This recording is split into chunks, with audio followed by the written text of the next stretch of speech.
kick us off, we are going to have Fiona talk to you guys about US-China relations and how this kind of connects the issue. Yeah, so as Holly said, we thought it'd be important to sort of like outline that this isn't really just like an arbitrary issue that affects like one or the other. Both the US and China can work together and actually should. So to start this off, we thought it'd be a good idea to talk about the fact that right now in the global economy, since the two very prominent superpowers are the US and China, actually, yeah, next slide would be good. So right here shows a graph of 2008 that China joined the World Trade Organization, which allowed other countries such as the US to move jobs over to China. And what this is like described as is like a jobs first mindset, right? So prioritizing the economy, and then things like human rights. In this case, our presentation covers environmental issues, and things like those sort of fall secondary in priority, which is good for the economy, but also has lots of drawbacks. One of these things being soil pollution. And as you can see, this dip shows that exactly when the China joined the World Trade Organization. So in 2018, over $560 billion in imports came to the US from China, which made up of 21% of the entire national imports of that year. So that goes to show just like the magnitude of like how this has affected both economies. And our recent study showed that 17 to 36% of four major pollutants, including soil, emitted in China came from production for export. So you can imagine if 21% of entirety of national imports made up of that were from the U.S. And if that magnitude of pollutants, 17 to 36%, were from imports, the U.S. must have a very large impact on the climate and specifically the soil of China here. So, like what advantages this has for the U.S. To move jobs over are especially for climate issues. There are a lot of economic benefits, but what it does for the climate is it reduces the domestic footprint of the U.S. So the things that are being produced in the U.S. has more control over those things. So they're able to set national limits of carbon emissions, soil pollutants, stuff like that. However, what they'll end up doing is they'll move jobs overseas and take advantage of other international laws um, that may be looser and allow them to produce at things like lower prices, lower working wages, and also having higher emissions, specifically here with soil. And this exploitation is another reason of the poor soil in China. And this has been affecting people. So an example is there's a case with a language school called the Shangzhou Foreign Language School, where a lot of students were having skin problems in 2016, students and faculty. And it wasn't a result of some sort of like thing that was happening with the school. It was nearby factories where the emissions of these factories were causing pollutants in the soil, which had these effects on the students and the faculty. So because of this involvement, it's arguable that not only can the US and China work together to help this, but almost that they should, and that the US to some extent has almost like economic or social obligation to step in, partner with China, have things like more trade agreements, stronger trade agreements, quotas of like pollutants of carbon and soil, that they're both mutually understood that if they're going to continue involvement of overseas jobs, that firstly people are paid more and stuff like that. But in this case, there's a threshold of how much soil pollutants they're willing to emit. Um, and because of this involvement that they have with one another, it's imperative that they do this in order to reach a mutual goal. So yeah.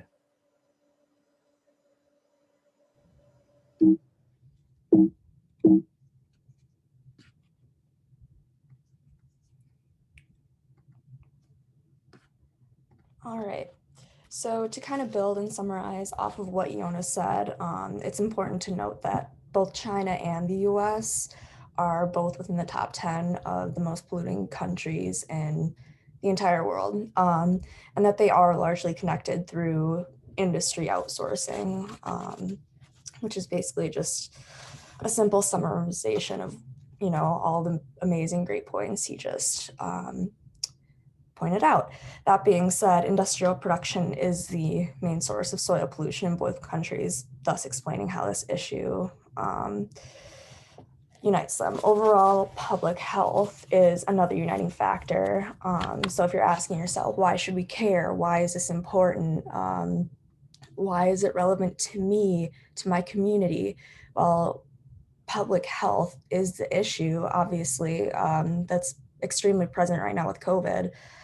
How fast things can happen. And at the rate we're going, soil pollution can have detrimental effects such as cancer, which can lead to death. And it can have as little effect as like a headache. So the range is extremely huge, but there's so many negative side effects that soil pollution has.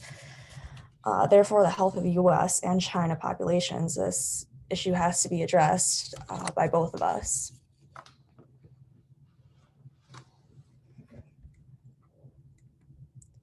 So the basic challenge is that we are so far away from each other. So in order to work together, that would be the biggest challenge, as well as the fact that we're trying to solve soil pollution. It's a large issue in two extremely large countries who are very much industrialized. Soil pollution tends to wreak havoc all over major cities. As you can see from this little map, that high cancer risk villages are kind of seen in orangish red.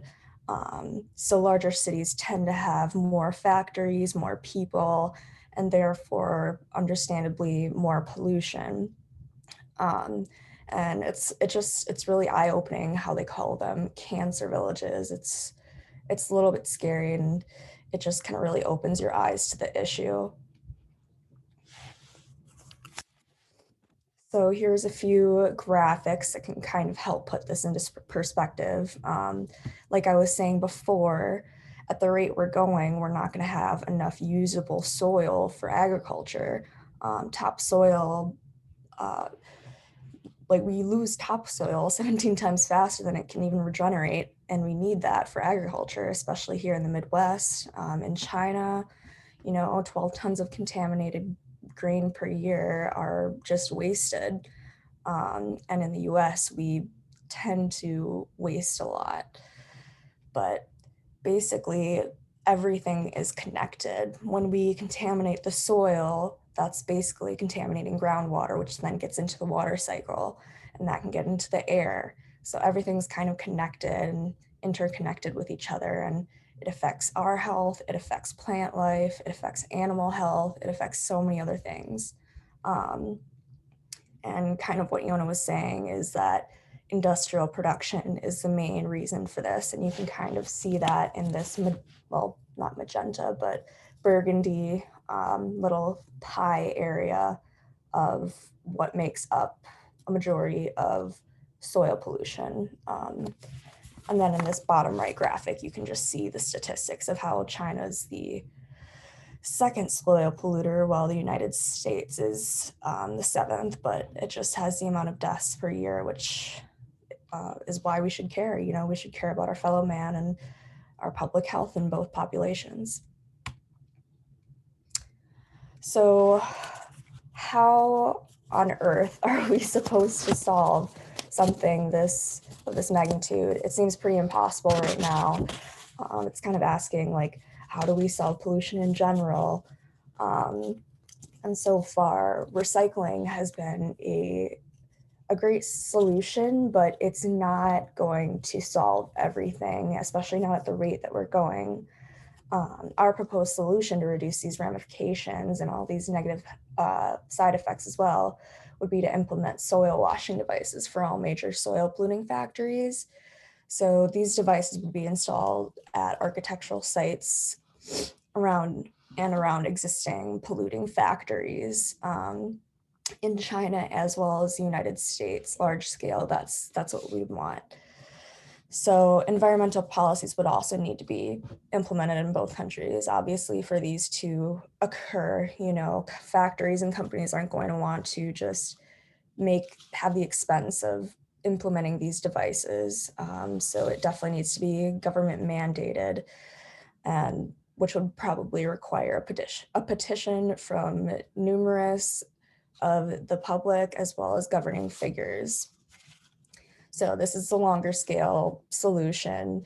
Short term, we're thinking that University of Minnesota students and faculty could work together to create a very cost efficient design so it's not, backbreaking for said soil washing devices, then appeal to the Minnesota Environmental Law and Policy Center to get that policy implemented, at least for Minnesota, and then hopefully in the future to all of the United States and all of China, which we would then work together to implement.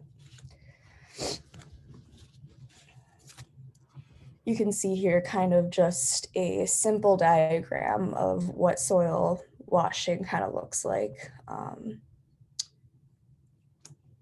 Yeah.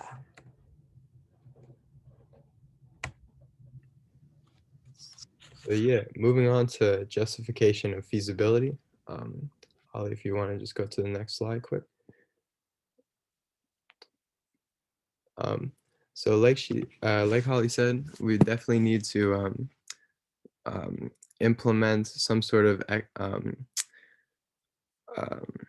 sorry, what's the word? Implement some sort of regulations in both countries to really mandate these soil washing policies. But that's not necessarily feasible for a small group of university students to have really a large impact like that in the short term on Chinese pollution regulations. But what we can do is that we can do experiments within our own community to really show that these processes can have an impact, and they actually can work in the real world. So we can utilize existing University of Minnesota soil testing facilities that we already have um, to kind of test the soil from known pollutants around our community and around just kind of the metro in general. And then using our results, we determine which sites need soil washing facilities and how to go about cleaning said soil, which chemicals we would need, really just like which equipment, just the general process. And then we can implement the cleaning procedures using the standardized process. As you can kind of see here with this another small diagram, and then change chemical treatments depending on the site. And then one major roadblock that we definitely face is cost. This stuff definitely costs a lot. Just to start out, you need labor, equipment, permits. You need to test the soil in the first place to figure out where it needs to be washed. And then you also need all the chemicals for said washing. According to the Federal Remediation Technologies Roundtable, soil cleaning gets more cost effective in the long run. They did a study and it's approximately $142 a cubic yard at a volume of 10,000 cubic yards, and then $53 a cubic yard at a volume of 200,000 cubic yards. So under the same conditions, or under constant conditions, soil washing will get more cost effective as time goes on. And I think that we can definitely use that fact to pitch to potential investors and also for grants, just to show, hey, our main goal is to prevent it in the future, and really just help to fix any past soil pollution. So we're really looking at the long term here. 5 minutes warning. Okay. We're really looking at the long term here. So as time goes on, our project will just get more and more cost effective. So transitioning into the impact portion of our proposal, I'd like to highlight on some of the points listed on the next slide. So at one point in history, the effects of pollution were unknown. The technology wasn't as advanced as it is today. Therefore, there was a great deal of unintentional damage being done to our environment in both the United States and in China, as well as in other countries. Technology and science now have exponentially advanced, especially in these two countries we are focusing on. With these technological advancements in our display, we now are able to look at what kind of damage we've been doing over the years. The amount of dispersal waste that we have been pouring into our environment has truly been detrimental to our environment, which doesn't only include us as humans. Because we now know what harm all of our pollution of any kind does to the environment, all of our actions now are intentional because we are aware of what harm we are doing. Although fast clothing and retail production methods are trending, it doesn't alter the harsh reality of what will be our future. We will be facing repercussions sooner than what we think. We have already begun to see and face some of these issues. Grandparents, parents, and others older than us never had to live through a time where climate change, pollution, and its awareness was so dwelled upon. We have so many resources and innovative young minds that are eagerly waiting for us to give the go-aheads to. Imagine the change that could be made by simply implementing just what we have proposed today. Changes perhaps would be made easier if there were more governmental restrictions. Once laws and bills are placed, the government and its patrol team could enforce laws against pollution, more than just littering, especially against soil pollution. Soil washing could be implemented and enforced in the United States and China and in other countries. In the future, our green life is going to be prosperous. Recycling is already a great thing that our world has begun to call a norm, but more extremes could be taken to protect our planet and soils that we live, grow, work, and play on. Lands could be taken back and restored for better usage, and even situations like green life.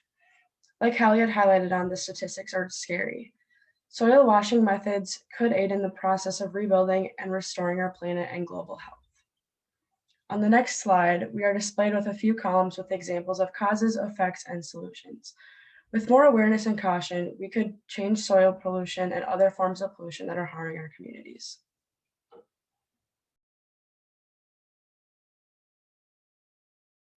So moving forward, as Yona and I illustrated, the best method short term would be to implement testing sites that we have here at the university, involving all kinds of students, international, from here, to work together to sort of help this issue.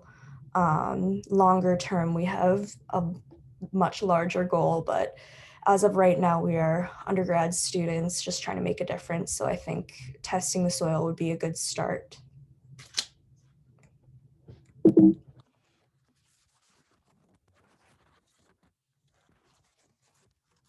All right, so to kind of implement phase 2, which is the larger scale, which involves working towards ending soil pollution in China and the US, and eventually nationwide. This is how we plan to take on one of the greatest challenges to the environmentally conscious community. Thank you.